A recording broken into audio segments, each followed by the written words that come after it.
What's up everyone and welcome back to the MMA Zone. Today, let's get started with ranked UFC fighters suspended for ROIDS. Top 15 ranked light heavyweight Azamat Murzakanov has been hit with a 180-day suspension after popping for a PED known as LGD 4033. And before we continue, make sure to leave a like on the video to help support the channel. According to MMA Junkie's Nolan King, a supplement that Murzakanov took was mislabeled and wound up being the source of the substance. Because of that, the number 12 ranked fighter is now eligible to get back in the cage as of May 1st, thanks to a retroactive date of November 1st. Although we've seen cases of other fighters who have wound up with shortened suspensions when contaminated supplements are to blame, because Murzakanov is not a first-time offender, his 90-day suspension wound up becoming a 180-day suspension. Despite the level of PED found in his system being so minor, there wouldn't be any sort of performance advantage. Combat Sports Anti-Doping released a statement on the situation via the UFC site, which read, Murzakanov tested positive for the low-level presence of a metabolite of LGD 4033, a prohibited at all times substance in the class of anabolic agents on the UFC prohibited list, from an out-of-competition sample collected from him on October 8, 2024. A sealed bottle of a purported dietary supplement that Murzakanov used leading up to this sample provision was procured and sent to the UFC ADP's testing laboratory, Sports Medicine and Research Testing Laboratory in Salt Lake City, Utah for analysis. The analysis found a low-level presence of LGD 4033 in the sealed supplement despite not being listed on its labeled ingredients. SMRTL advised CSAD that the low level of LGD 4033 contaminant in the sealed supplement as well as the low level of LGD 4033 metabolite in Murzakanov sample would not provide any significant performance advantage. Additionally, a follow-up sample that was collected from Murzakanov on October 31, 2024, before he was notified of the adverse October 8, 2024 sample was negative. This supported Murzakanov's timeline about when he took and discontinued taking the contaminated supplement in question.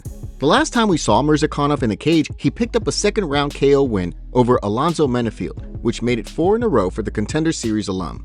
Michael Bisping not confident in Islam Makhachev at UFC 311. Islam Makhachev might be heading into his UFC 311 rematch with Arman Tsarukyan, knowing that he picked up a win the last time the two fought. But Michael Bisping isn't so sure. With the new year right around the corner, Bisping said in a video for TNT Sports that considering how well Tsarukyan fought against Makhachev on short notice back in 2019, there's a chance that Makhachev loses his belt despite getting a win the last time he and Tsarukyan threw down. The toughest test stylistically will be going down in January though, so he might lose that belt. It's a rematch. He had a good showing the first time and took that on short notice, so that makes me a little unsure with my pick of Islam Makhachev. I think he will do it, but he might lose it in January. A victory for Makhachev would make him the first fighter to defend the 155-pound title 4 times. And from the looks of things, the MMA world is pretty confident that he gets the job done. Even though there's a chance that the lines will shift between now and fight night, right now, Makhachev is a pretty heavy betting favorite, and Tsarukyan is a pretty big underdog. With no UFC cards scheduled until the Dern Hibas 2 card on the 11th, the MMA world is definitely going to keep the Makhachev-Tsarukyan debates going in the meantime. Kevin Holland provides an update on injury. Back at UFC 307, Kevin Holland wound up losing to Roman Dolidze because of a gnarly rib injury that happened at the end of the first round. After ending his welterweight run with back-to-back losses, and then returning to the win column with the win over Michael Oleksiejczuk in June, the loss to Dolidze in October didn't sit well with Holland, and he's already booked to fight on one of the first cards in the new year. During an episode of Platinum Mike Perry's Overdogs podcast, Trailblazer gave an update on the injury ahead of his return. Yeah, I mean, it's doing pretty good. You know, stem cells help like a before that, it sucked, you know. It was hurting every day, you know.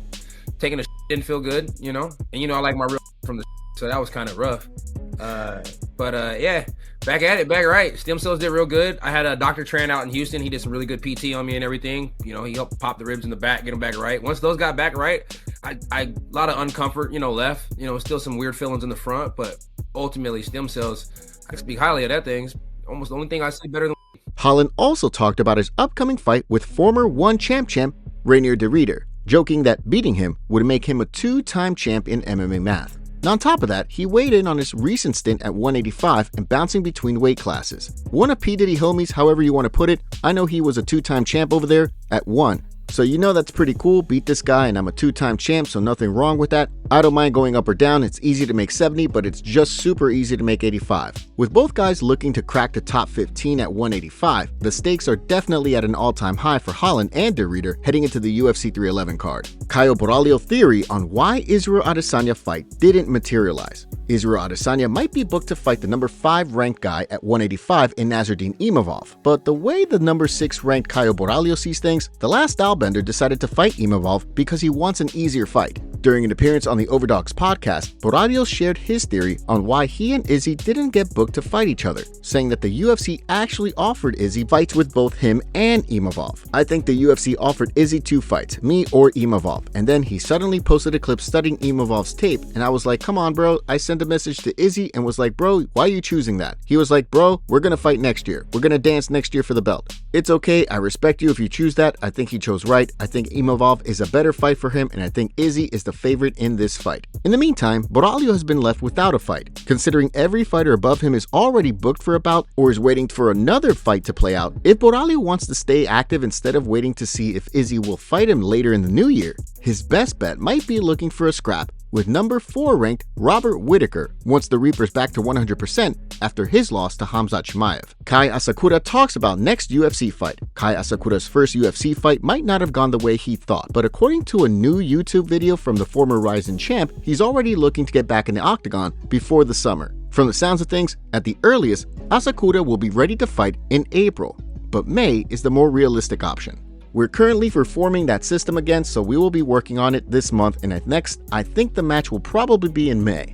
I think it will probably be possible to do so in April at the earliest or in May at the latest. I hope everyone is looking forward to the next match. It's really important, so I don't know what the other person will be like, but I don't feel like choosing anyone, so I guess I'll just have to accept the person who comes. After his loss to champion Alexandre Pantoja, Asakura wound up landing at number 14 on the UFC's flyweight rankings, just ahead of Joshua Van and just behind Bruno Silva. Considering he's fresh off a title fight, it wouldn't be surprising to see the UFC give him a fight with someone way higher up in the rankings. If that winds up being the case, the UFC could look to book a rematch between Asakura and Manel Kape, who fought back in 2019 for the vacant Ryzen bantamweight title. Kape won that fight and then immediately joined the UFC and dropped down to 125. With both guys in the UFC now, a rematch between the two would definitely make sense and deliver fireworks. Jiri Prochazka makes shocking statement. Jiri Prochazka's been knocked out by Alex Pereira twice now, and at one point even toyed with the idea of dropping down to 185, but ahead of his upcoming fight with Jamal Hill, Prochazka's all in on a third fight with Poatan. In an interview with MMA Fighting this week, he reflected on his second loss to Pereira and discussed his upcoming fight with Sweet Dreams, saying that heading into the new year,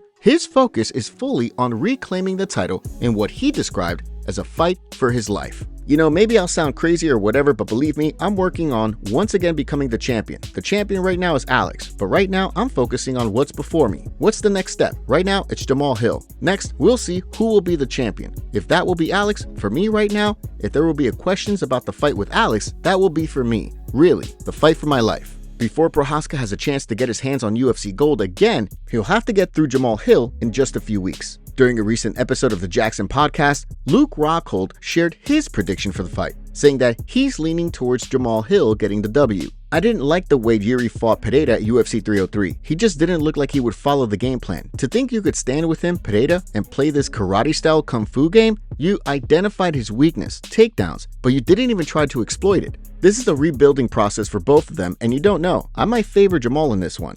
With Prochazka and Hill both looking to get back in the win column, and both guys looking to get back into the mix for a crack at the title, it'll be interesting to see how this one plays out. Michael Bisping predicts 4 new champions in UFC in 2025. Heading into the new year, fight fans have been sharing their predictions for who will be sitting at the top of every division just a year from now. While the MMA community has been confident in some of the reigning champions, others are predicted to have short-lived reigns. During a video for TNT Sports, Michael Bisping made his prediction for which fighters will win UFC gold in 2025, after going 500 on his predictions for this year. While the Hall of Famer thinks that fighters like Belal Muhammad and Alexandre Pantoja will hold on to their belts, he's predicting that Tatiana Suarez, Kayla Harrison, Khamzat Chimaev, and Tom Aspinall will all wind up getting their hands on UFC gold before the end of 2025. In the case of Chimaev, Bisping said, "Dricus is a tremendous champion. I think him and Sean will have another close fight, but I think regardless, when Khamzat gets his chance, he'll be victorious."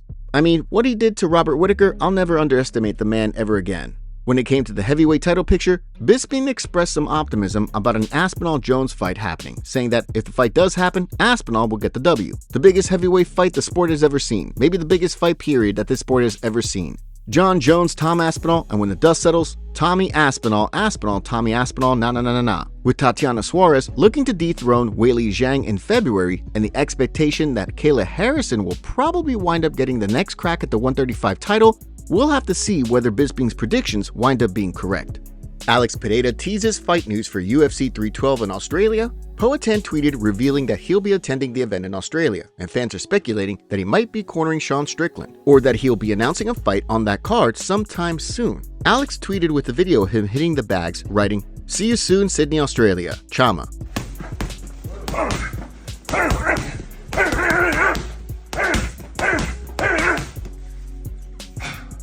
Feliz ano novo, Austrália. Saudade de vocês. Espero que todos vocês estejam bem. Nos vemos em fevereiro. Chama. Credible Australian MMA reporter Benny P is speculating that if it's fight news, we could see Alex Pereira versus Carlos Ulberg on UFC 312. The speculation is Jan Blachowicz might have pulled out of his fight against Ulberg on UFC Fight Night 254, scheduled on March 22, and that Dana White will announce Alex Pereira versus Carlos Ulberg for UFC 312. And to add more fuel to the fire, Alex Pereira has already come out and said he's not fighting Magomed Ankalaev next. Some fans are arguing that it's unlikely because UFC 312 already has two title fights on the card, which are Dricus du Plessis versus Sean Strickland and Weili Zhang versus Tatiana Suarez.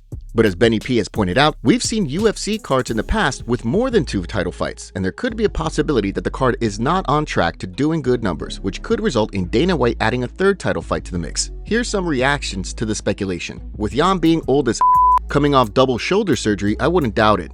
Bro, this would be crazy. Holy. If the UFC books Alex Pereira versus Carlos Ulberg in Sydney, then the UFC and Pereira should be ashamed of themselves. It wouldn't shock me one bit if they cancel Jan versus Ulberg to make the fight, considering how the UFC is protecting Pereira while he ducks Ankalaev. Ulberg versus Poatan is a great stand-up only fight. Jan can rematch Ankalaev since they went to a draw. Is Benny correct and the WWE Pereira show will continue full force with a cherry-picked lower-ranked striker? Ulberg really is the perfect candidate to watch more kickboxing in 4-ounce gloves from Pereira. I'm surprised they didn't make Alex versus Carlos for 312 anyways. They clearly have an anti-Ank agenda, lol. If Alex Pereira actually defends his title again and it isn't against Magomed Ankalaev, he's the biggest duck in the sport. But what do you guys think? Is everyone blowing this out of context and Alex Pereira is attending UFC 312 to corner his friend Sean Strickland? Or could there be something more happening here, which will get announced soon? Let us know your thoughts in the comments section below.